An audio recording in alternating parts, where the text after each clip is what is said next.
Ladies and gentlemen, welcome back to another episode of the Plank Code podcast. I'm Max. In this episode, our guest is an eco-warrior and recycling enthusiast. Never heard that before. You can find her on Instagram at BeTheChange_Dubai, DXB. Deanna, welcome to the Plank Code podcast. Thank you. It's a pleasure to be here. You've taken a lot of initiatives promoting recycling here in Dubai. Do you want to tell us a little bit about that?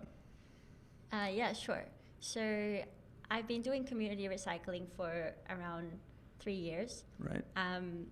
It was the day they removed recycling bins from my building that kind of made me think about what it is here, because I always took it for granted. So I sat on it for 6 months, and then I started from there seeing what we can do about it, how we can still recycle as a community where I live. So since then it's gone further, and I ended up the most recent one, or the biggest one, the change we made was recycling laundry plastic, which we initiated this year, and we ended up recycling thousands of kilograms. When you say laundry plastic, that's what the plastic bags that the laundry comes in?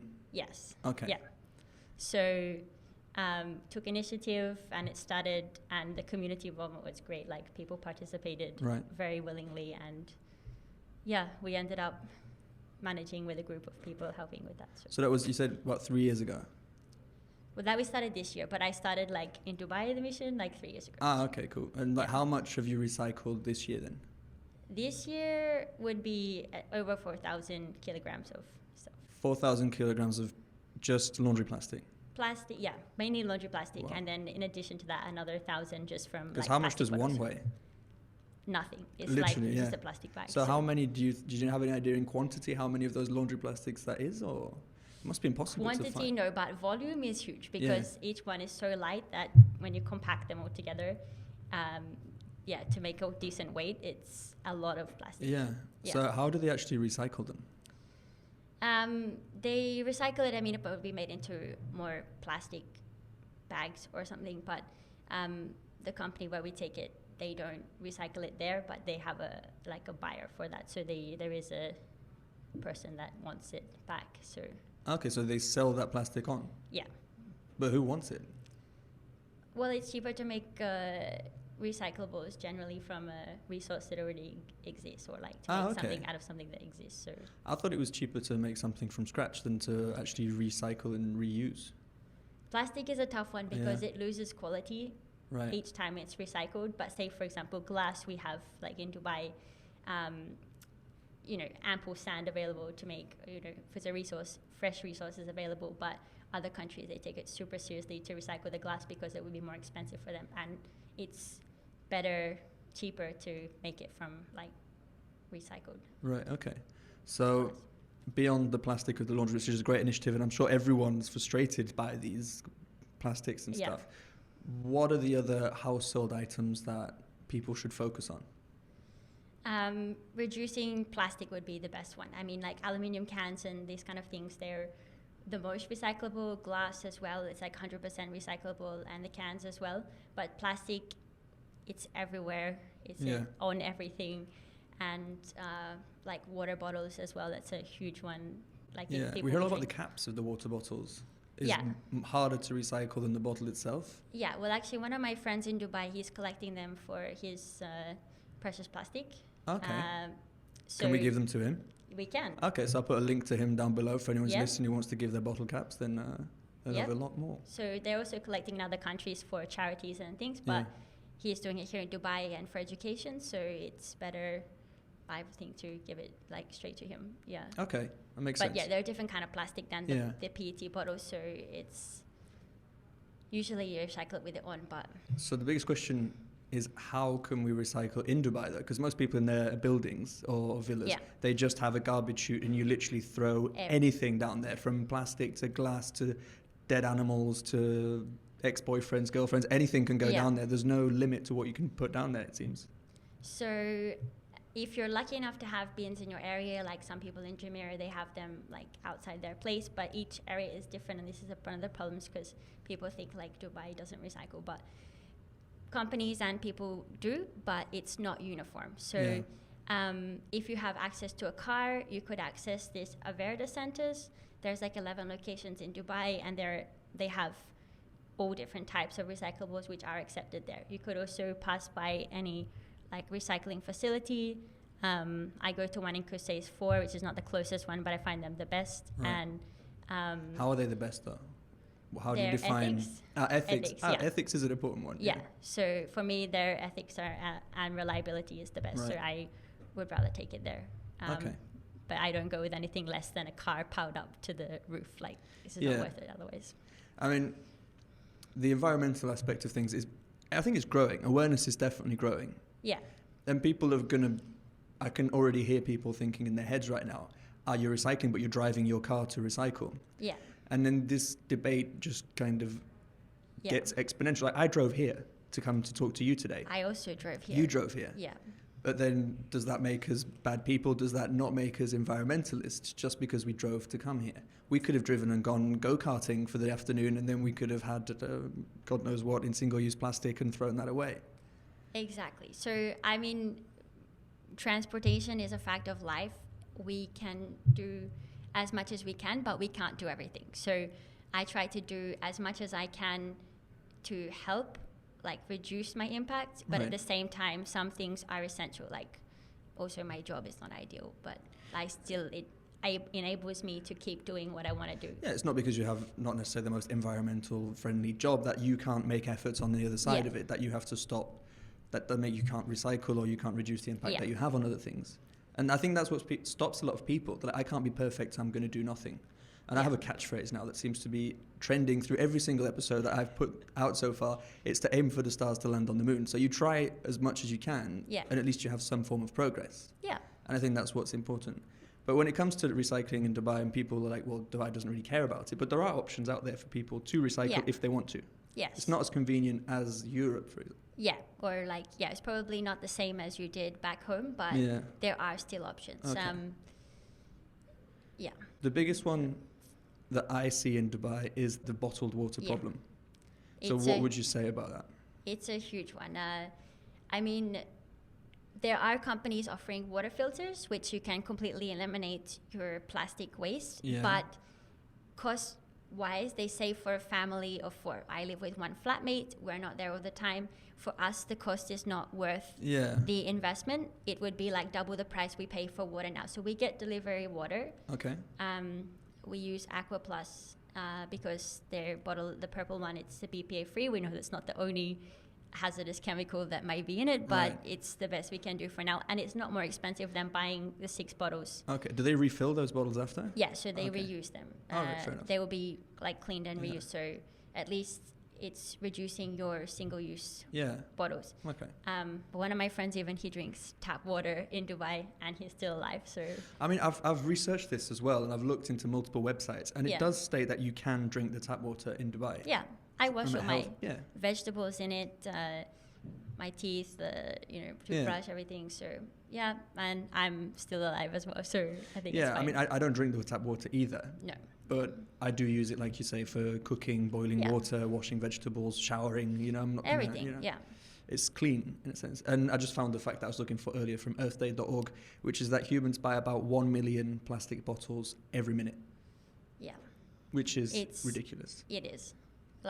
And you can even finish it in a few seconds, and then that's literally all that happens. And they're not even the PET bottles are easily recycled, but most of them are even not recycled. So I was doing an episode a few weeks ago with Elena from Pick It Up. She does beach cleans and ocean cleanup and all this kind of stuff. And she was talking about the couplets, which are even smaller, which are like the single-use couplets that it's literally a shot of water, and then it's thrown away. And it tastes like plastic as well, because they're so small. But they say that water from a plastic bottle isn't necessarily healthier than tap water anyway, because you do get particles of plastic in the water, and even the water sometimes and exactly is actually tap the water. Water source it could just be tap water. That's what is debatable, unless it's like spring water or something, or mountain water. But because in Dubai there's not many actual spring waters, are there? Most of it is filtered, bottled drinking water, whatever they define that as, being just tap water. So it's an interesting one. Yeah, but I guess if you have a large family, you could get a filter and completely eliminate. One of my friends does have it as well, and I've tasted the water. It tastes perfectly fine to me. So it doesn't have a chemical kind of. No, it tastes perfect. Like. And the second one I wanted to touch on with you was the plastic bags as well. Because that is one that in Dubai, it's like you go shopping and you have to have a plastic bag for every single item that you buy. And they'll separate everything into different plastic bags of various different sizes. Yeah. If you even look away for 1 second, they'll put your item and they'll in double a bag bag it sometimes just for fun. Yeah. So I always bring my own bags. Right. And like as soon as you see like no bags, I have bags, like I'll pack it myself or whatever. But like I've also had this discussion with Carrefour on like Instagram, and they say we offer bags or we offer like reusable bags. And I said, I've been shopping there for like 7 years and I've never been offered a reusable bag. I've never heard the staff ask, and I've never, even seen them inclined or asking anyone else. So because in Europe they're always like hanging underneath the checkouts. So they also are available there in Dubai as well. But if they're giving you the bags for free, like then people don't even think about, like in Europe maybe they don't even have free bags, so you have to buy one. Yeah. And in Australia they've banned it everywhere, but in my state we banned it like 2009 when I was working in the supermarket, and life went on. We banned the bags, people kept shopping, and for a while they didn't like manage, or they forget their bags, which is common.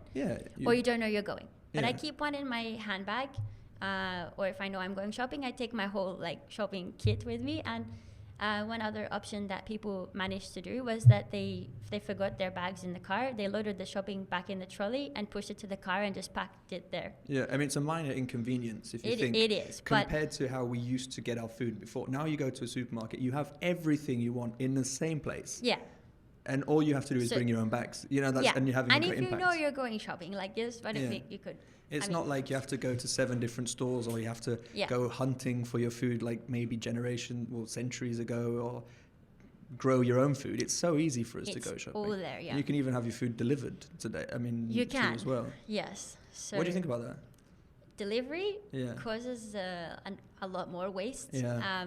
I mean, it's convenient, time saving that from that perspective, but at what cost? You could buy your food with minimal packaging, and then you order food and each meal comes in a plastic container. Yeah, I've been considering this a lot recently because there's been a huge growth in ordering food and the apps that deliver food to your home. But then if you think about the impact that does have from an environmental and then ecological... also someone is driving each meal out as well. Yeah, there's the carbon footprint from the travel, and then there's the fact that it's all going to be packaged. I mean, you can tick the box, no cutlery now in most places, which is something. But sometimes they still they bring it. Yeah. So... Yeah. I'm not sure convenience is necessary, but at least, like, I don't understand why you would need cutlery delivered if you're eating in your own home. Yeah, it's true. Everyone should be have a factor. Cutlery. Yeah, it shouldn't be a factor at all. So bring your own plastic bags. Yeah, that's a good one. Actually, another thing I wanted to touch on, because you said the plastic bags are free, so we take them, and that actually we can relate to a lot of things. For example, you stay in hotels, there are often complimentary bottles of water. Yeah. It's not because it's free that you have to take it and use it. And when it comes to the amenities as well in the hotels, often they have free amenities, which are single-use and plastic. Yeah. And now I stay quite a lot in hotels. I try to bring my own product, so I'm not using those amenities constantly and then throwing that away. Yeah. So I used to do the same. I was in the philosophy of, wow, it's free, I should take it. And every time I collected things I didn't need, the little bottles, I did refill them after some time, but I just... took them and the water and everything, but for quite a long time now I brought my own soap, and even I was still using the soap bar, but even I cut that out, so I bring my own soap bar and everything that I would need while I'm there. The only thing I took occasionally was a shower cap. I think that you can take all my shower caps, because I don't think I've ever taken a shower cap in my life. So well, I don't really need them. I just use one for a long time and then that's it. So yeah, that's not too bad. I mean, even I was bringing tea bags and I was giving them to my family because they like tea. I don't really like tea. But I even stopped that now. I'm like, no, each item is single use, like one tea bag. Like, I'll give that up as well. Yeah, it's tough to give up something that's free though, isn't it? It's so tempting just to take it. And but I guess it's like the mindset shift at some point. You're like, do I really need it? Yeah. And then the answer is no. So absolutely not. And there's quite a few household items that at the moment I think people are thinking more and more about. Yeah. So obviously the water bottles, the plastic bags. Then within your own home, I find like detergent and cleaning products they come in the big plastic bottles, and we just throw them down the garbage chute. Mm-hmm. And it is quite thick plastic as well, so I suppose that must be quite tough to break down or whatever. Yeah, I don't think there's a good chance for it breaking down, but that kind of plastic is generally recyclable too if it's number 2, the plastic number 2. Where is the number 2 written? In the recycling logo at the bottom, which that doesn't necessarily mean it can be recycled, like if you just see the logo, but it's to classify. It just means that you should dispose of it properly. Right, makes sense. But they do have reference numbers, so I think it's HDPE is number 2. And you can recycle those as well, and they are recycled in Dubai as well. But I also like refill these ones as well. Yeah. So organic foods and cafe, they have the refill station for like laundry detergents and dishwashing liquid and stuff like that. But I'm not sure if they always have it in stock. And so but they have to be specific. Like they wanted me to buy the bottles. You have to have their bottle. Yeah, and I disagreed with them. I said like the point is to reduce the plastic. I'm not going to buy another bottle. Put in anything you want. Yeah, really. so as long as it was in like it was 500, I think, or 1 liter. So just to get like the right amount so that they can scan it accordingly in the right size bottle. So I just bought like 2 500ml bottles and filled them up. So they did agree to it in the end. So yeah, that's right. So you can do that for detergent, washing up liquid. Yeah, they have other ones, but I haven't used them, so I'm not sure.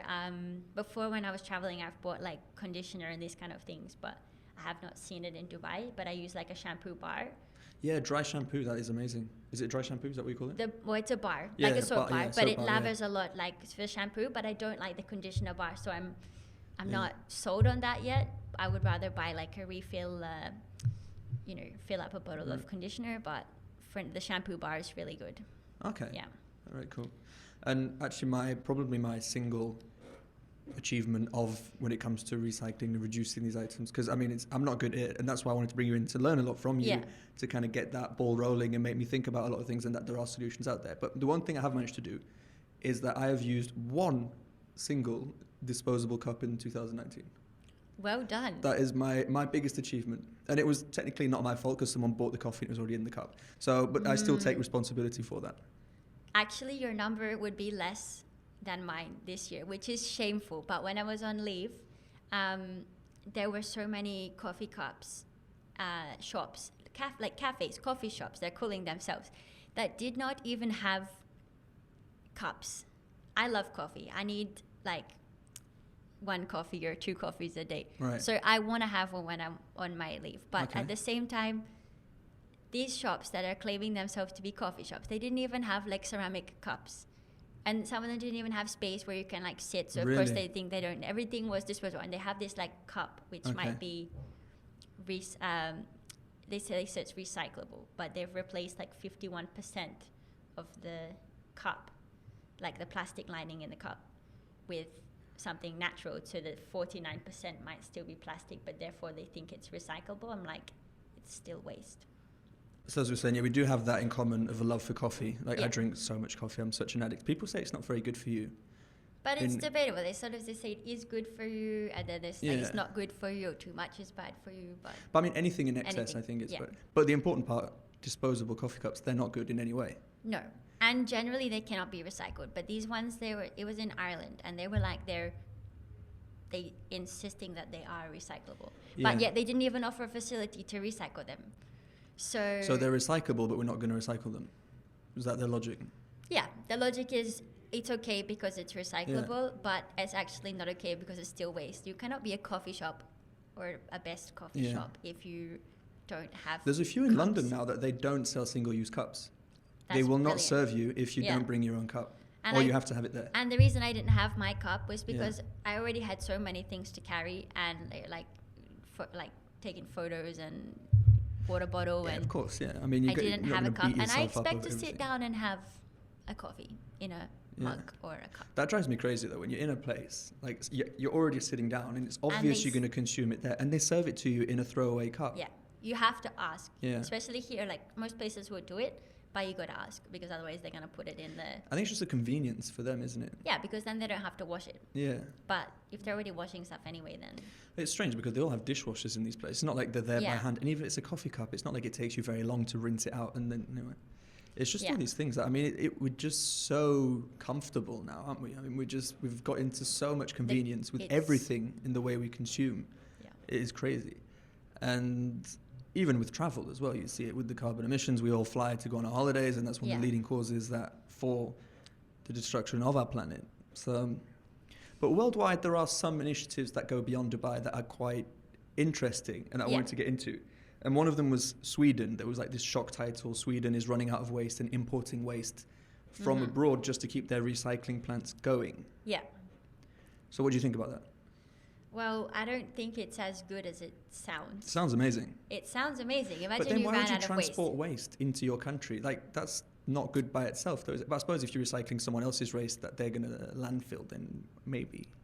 Yeah. Well, I mean, I watched before. It's irrelevant, but it was about like how come China was not accepting, but it was because of how the ships going out of China full and coming back empty, so they filled it with waste. Right. Because they're still going to make the journey anyway.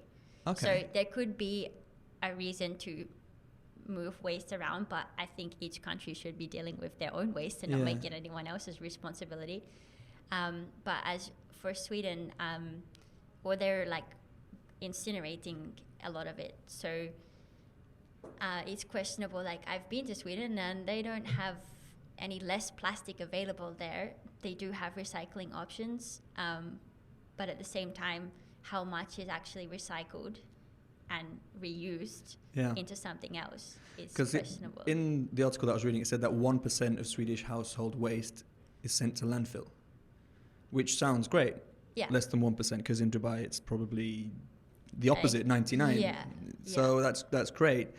But like you say, and I was reading on treehugger.com, which obviously sounds slightly biased from the name of their website. Yeah. But they say that Sweden incinerates 50% of their waste to create energy. Yeah. So how clean is that energy? That's the question. Yeah. And would it be better if they were to use as much, like reuse as much as they can to make into new things and actually burn it? Because that's not recycling. From the pure definition of recycling, it's to be made into something new. According to the California Recycle group that they put out a definition, and it's, quote, using waste as material to manufacture new products. Recycling involves altering the physical form of an object or material and making a new object from the altered material. Burning is transformation. Yeah. So apparently even in the definition of it there's something that isn't quite right. It's a biological conversion. It's not reusing it in its same form. Yeah. So that's a bit of a lie. Yeah. And I watched the show. There's a great guy, I think it's Craig Rucastle. He does War on Waste in Australia, and he went there to, like, it sounds fantastic, I want to investigate. They were super secretive when he went there to try and find out what they actually do with the waste. Really? Yeah. I wish we could watch it, but it's difficult to watch outside of Australia. But it was really good to see. I mean, I don't want to just point fingers at Sweden, because I mean they're doing something with their waste. There's an idea behind it, but then I have a problem when the media takes that and then blows it up into something incredible, whereas in reality they're burning it, which has a huge impact on our environment. I think the media does a lot of, they do a lot of good and bad. Like, I saw the other day they made an article about someone covering her car in, I think it was cow poo. Why? And I was like, why is this even news? And what is wrong with this woman? Like, she said she was reducing, I don't know, the heat because she covered it in something. So she was isolating her car with cow poo? I could send you a picture of this. But I would love to see that picture. I just don't know how that is even news. Like, I mean, yeah. I mean, clearly the focus is on all the wrong things, isn't it, really? Yeah, because you're not sure what's there. Were they making fun of her or saying that she's done a really good thing? Because I'm not really sure, but...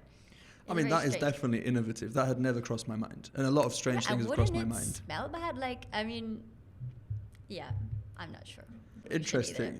On the more international basis, so Japan, they have they're quite strict recycling laws when it comes to household appliances as well, because they don't have many natural resources, so they want to keep it in a closed system.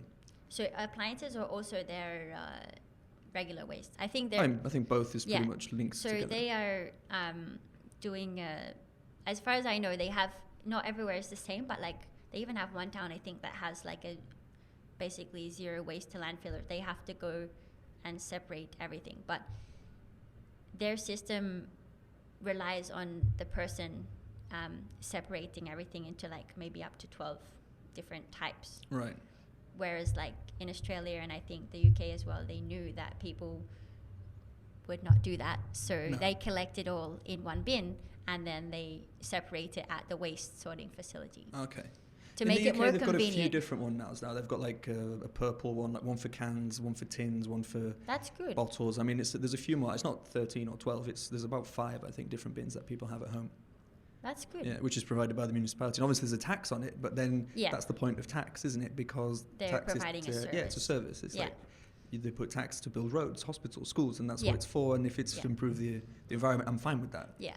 So like in Australia, we have 3 bins, one for general waste, which is the smallest, and one for recycling, and one for the like, green waste, like kind of compost, not compost, but green waste, tree clippings and these kind of things, because everyone has like bigger yards. So they've got more things. Like that's the theory. If you don't live in an apartment, we must have like a fence and a yard each person. Yeah. So. And you hear a lot about composting at the moment. That seems to be Yeah, I wish I could compost. The same friend who drinks the tap water, he's wants to start, but we don't know the success of it yet. Also, I think it's really hot. I wanted to try, but I haven't had time to start. But, yeah, of course.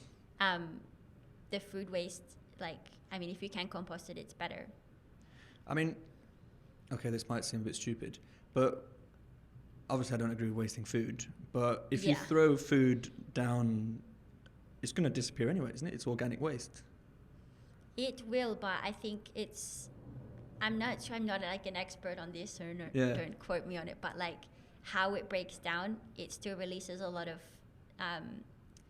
like gases from like as it decomposes. Okay. And if it's in the compost environment, it's supposed to be better, and then you can use that to regenerate the soil and so on, which is better than having it in the landfill in the first place. Yeah, my sister just got a compost. She's very excited about it. So I'll have to see how that goes. Yeah. But she lives in Paris, so it's different. It's not quite the same heat and everything. They've got a bit more space, I think. So yeah, and also our issue, we don't have necessarily anywhere to put it. We don't have a garden, so yeah. I mean, I was actually looking into this company in Paris. They had this whole compost thing, but it was actually a plant. So, like, you put the compost in the bottom and it fed the plant, and apparently it didn't smell as well. So I thought that was quite ingenious. That's really. good. Yeah. I mean, there's a lot of different initiatives that are coming out now, and it's great. I mean, that's what we don't see on the news, is it? We see people putting cow poo on their cars, which is not quite as relevant. But anyway. So another thing, obviously, people keep talking about at the moment, and I find very scary and interesting, is the Great Pacific Garbage Patch. Yeah. Which is a massive my arms aren't big enough, obviously. I don't even know why I bother doing that. But it's 79,000 metric tons of plastic in the patch, and it's between Hawaii and California. Yeah. What can we do about that? I'm not sure. I've heard people have actually come up with some, like, solutions or things they think can work, like cleaning the ocean.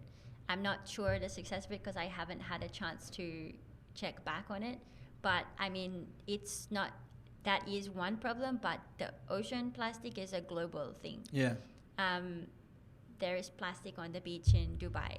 I've been to Mauritius, and I was looking at the shells and whatever on the shoreline, and you think kids of the future are going to think that a bright blue is a natural coral color, or that should be in the sand, because the little piece of plastic are all broken up along the shoreline.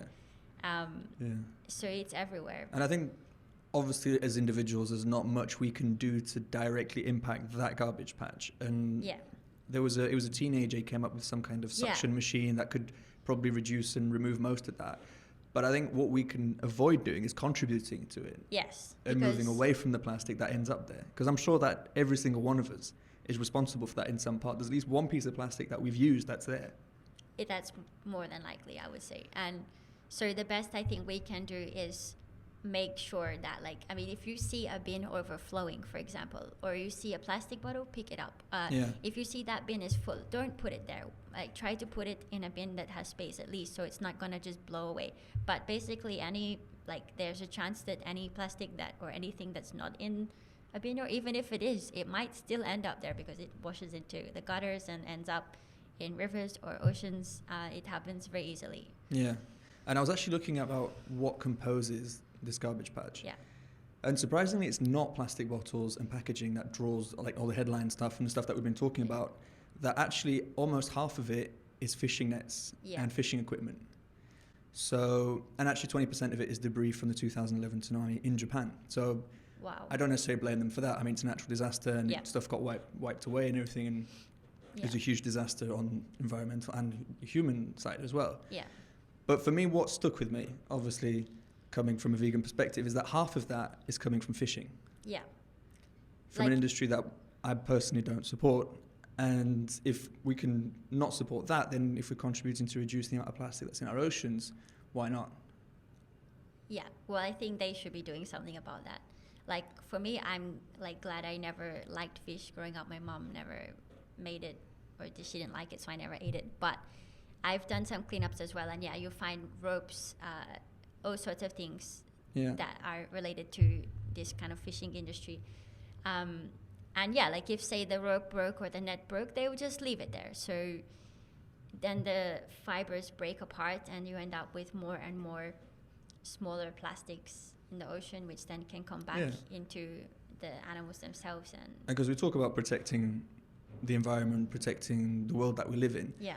But 650,000 marine animals, so that's dolphins, whales, turtles, they get caught as bycatch and they're thrown back alive or dead. Yeah. So that, I mean, there's no surprise to anyone listening to that, but I don't support fishing. I'm vegan and I want to protect the environment as a whole. Yeah. From all aspects of it.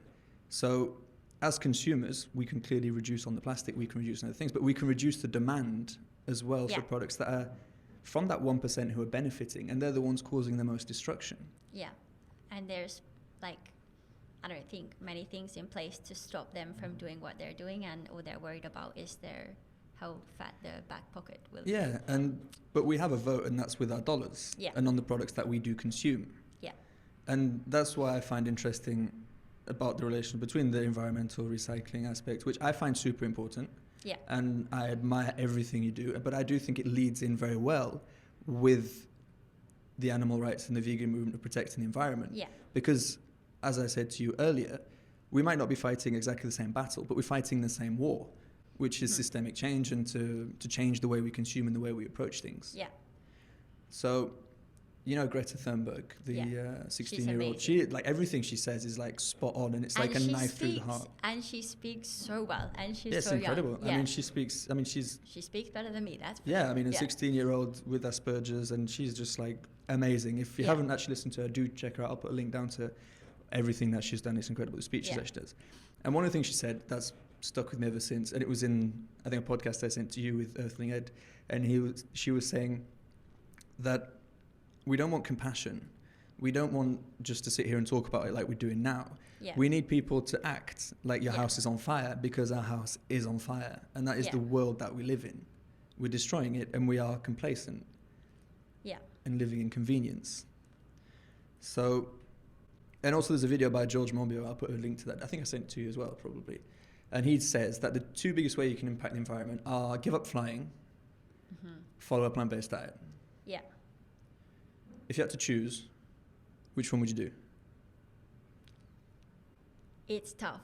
Because for me, it's a conflict right now because it aligns with my job or what I choose. But it's tough. We all live in Dubai, so we all need to fly to go home to see our families. Yeah. And like my family's come from Australia, you pretty much have to get on a plane to leave. It'd be a long ride on a boat. Even a boat isn't necessarily a better form of transportation, actually. So for us, it's like you have to go overseas is a huge deal. But it's tough. But as for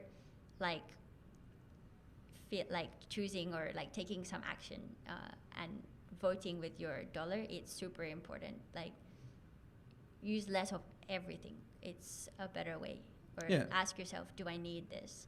And for making a change, no change ever happened by people following the rules. No, absolutely not. Like anyone, be it from Martin Luther King to Jesus to they were outlaws. They broke the law. Gandhi broke the law. He was arrested. And all these people now that we consider heroes, Martin Luther King as well. I mean, they went against the system and they did break the laws and they became active. Yeah. And that's what we all need to do. Yeah. But I do want to get a little bit into the vegan thing because you're not vegan. Yeah. And I can already see people are going to be like, oh, this is going to be a big fight. I don't want to get into a fight with you. Yeah. We're like I said, we're fighting the same war. Yeah. We don't agree on the same things, but do people ask you if you're vegan when you say you're into the whole environmental thing? And I've had a few people ask, but mostly people haven't actually asked. Okay. Because everyone wants to recycle, for example, but it's more important to reduce what you use in the first place than recycling, because that should be the end point. Right, okay. So maybe the people who are recycling, say with me, for example, they're not considering, like they think, okay, it's all I need to do is recycle as well. But you can do a little bit more than that. Yeah. Yeah. So maybe I haven't been asked, but at the same time, I think we are fighting toward a better planet. And for me, it's like the injustice of the system for everything. That's my reason for doing what I do. Like, and I do it for exactly the same reasons. And it resonates very well because just changing to a plant-based diet isn't enough. It's great, it's what people are doing and people are going in that direction, but there needs to be more. There needs to be taken action, needs to be talking about it, needs to be outreach as well. And I think it's important that we do share, like you're sharing your information about the recycling. Yeah. Those are things that we do really need to kind of get into. And if we're fighting for a better environment, who are we doing it for, in your opinion? I'm not sure who I'm doing it for, like the nature in general, because when everyone who is vegan says, I love animals, which is fantastic, but I never had this kind of burning love for animals specifically or for people. Right. But for me, totally injustice of the system, the whole system. Okay. That's kind of why I do what I do. Yeah. Because we just go about our lives like we will never run out of anything, you know. Yeah. You can consume as much as you want, but... Yeah. I mean, I'm allergic to most animals, but I love animals. And even beyond the love of animals, I believe that ethically they deserve a right to live. And we don't deserve the right to remove that life from them. And even from an environmental aspect, it's totally inefficient. Even if we remove the whole sentient part, it's completely inefficient the way that we consume food. Yeah. That if people move to a plant-based diet, we could save up to 7 or 8 times water. Most of the deforestation is linked to that. We feed 70% of grains to livestock. That if we were to reallocate that land and those resources, we could feed 14 billion people. So those are things when it comes down to environmentalism. That's why the whole vegan thing for me makes sense as well. Yeah. And I would agree with you that it is a great impact overall to be vegan. For me, it's not my most important goal at this point. Right. But at the same time, I think we're all, I'm more passionate about the things that I am, which mean I would take better action against or to change those. Whereas if being vegan is what you're fighting for, then fight for it, because you can do a much better job at it than I can. Yeah. Because it's not my burning change, you know. Yeah, and you can do so much more for the recycling and for single-use plastic. And I honestly believe that if we unite on our causes and we talk, I'm not going to hide this from you. I think you will naturally tend towards veganism anyway, because it's going to make sense for you from an environmental aspect. Yeah. I'm not going to say you're going to get there tomorrow. And then once you kind of get that ball rolling, everything else falls into place. I started with from a health aspect, for example. Yeah. And to be honest, right now, I don't care I'm probably the unhealthiest vegan person on this side of the world. So there's so much more that goes into it. And actually, there's one other question I want to ask you, which is quite controversial. It's leather. Yeah. Okay, so leather is very durable. Yeah. It lasts a very long time. But it's also a terrible practice when it comes to animals. Yeah. Everyone knows that. But then it's also one of the most toxic textiles for the environment. Yeah. So what's your opinion on leather? I get torn because, a vegan bag, for example, if it was a leather bag, I mean, I'm minimizing all these things, so I haven't purchased any myself anytime recently. But I always advocated for, whole or natural, that was whole food or natural products versus artificial. So leather is natural, but it's not gained, I get, in a natural or ethical way. It does last a long time. I have not seen anything that was leather product that has actually, been unusable anymore. So I cannot really comment more than that, but like I wouldn't go for like a vegan bag just because it was plastic, because it's also for me a problem. So if you could choose between a leather bag and a plastic bag and you needed to buy a bag. Okay. Because I mean, I agree with you in the whole reducing general consumption and away from this consumerist society that we're in, but you had to choose between a leather bag and a plastic bag that are at the same price. Which one would you choose? Depends which one looks better. Really? Maybe, because ideally I'm not going to buy any more bags anytime soon. Yeah. But one day I will be faced with that choice, and I cannot say what I would choose. Okay, fair enough. Yeah. But I mean, it's a question that I get quite a lot about leather because, like you said, it's durable, it lasts for a long time, even though I'm not even going to mention the whole how we make leather, how we remove the skin from the animal, and how it's a disgusting process. But what I actually learned was how toxic it is for the environment in the process of making leather. So the way they use arsenic, chrome, lead and zinc, and the way that it destroys the water and all of the natural resources that we do have. Yeah. And an interesting fact about the worldwide leather production, it's equivalent to the CO2 emissions of 30 million cars. Wow. So I don't know where that would stand with plastic or that would stand with other products, but just that idea it is a lot. And it's, I don't know, there's the greenhouse gases, the global acidification, the eutrophication, which is the discharge of nitrates to the surfaces of water. I mean, there's a lot of long words in here that are very scientific. Basically, it's shit. It's like horrible for our environment. So I would say for sure we are over-consuming leather also. Yeah, definitely. I mean, I'm getting rid of every leather product that I had because from an ethical standpoint, I'm not throwing it away. I'm donating it. Good. I'm giving it to charities. There's a cat protection one in London that I like because I like cats. So I give it to them and then they sell it, whatever. So it's reused. Yeah. It's just that I don't want to support it anymore. Yeah. And that's my opinion. And that's the thing, like we can get into these philosophical things and debating about what's better, what's worse, but that's a waste of time. Because as much as I want you to be vegan and you want me to recycle, what we need to do is fight our battles and create systemic change and make other people make the efforts that you're making. So we do need to kind of stop fighting between... Because I know a lot of people say you can't be an environmentalist and not be vegan. Yeah. Which to an extent I do agree, but there are so many vegan people who are not doing anything good for the environment, and there are so many non-vegans who are doing amazing stuff for the environment. Yeah. And there's an interesting thing, I think it's actually from the Bible, and I don't actually quote the Bible very often. I've never read it. Yeah. And it's, don't hate the sinner, but hate the sin. So I respect you as a person, I think what you're doing is amazing. I hate the fact that you consume animal products, but that doesn't make me hate you and the rest of what you're doing. Yeah. And I think that's an approach that we need to generalize as well. Yeah. And we need to make both movements more accessible. Encourage like even small actions because any action you can take to reduce what you use, like refusing, like pick one item, refuse that completely and it helps. Or like you don't need to take a lot of massive changes to reduce your waste. Like you can say no to straws or whatever, but like people are selling things, to consume more, like to reduce your plastic straw, buy a metal straw, but the best straw is like no straw. So you don't need to spend a lot of money to reduce what you consume.